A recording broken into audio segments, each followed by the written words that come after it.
understand ukuthi impilo spiritual.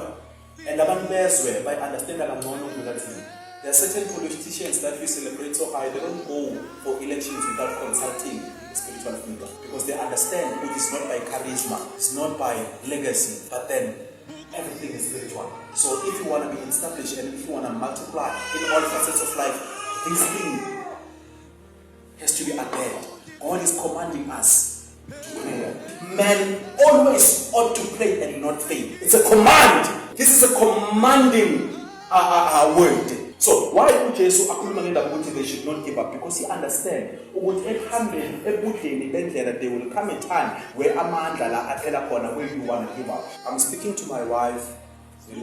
Why nasuka ngemoto la samba sesifunda we don't pray? But nasiwa said we pray. Why?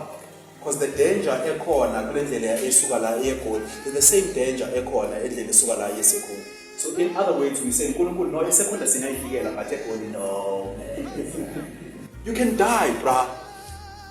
From Ebalete to Sekunda, we've seen this road killing and taking a lot of lives. Even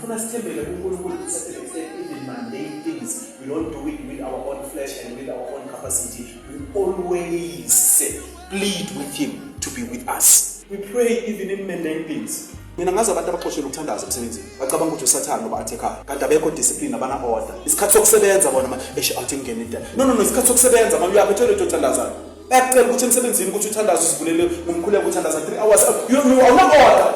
So when the word of God says pray without ceasing, it might be consistent in your prayer life. You don't pray simply because things are good or things are hard. You pray simply because you are a careful person. You don't pray when if you pray even if. Understand which we are living in a very destructive world. We have Satan has given us everything that we need in order for us to be distracted. When you pray, touch your phone because you ask and put it on flight mode or switch it off.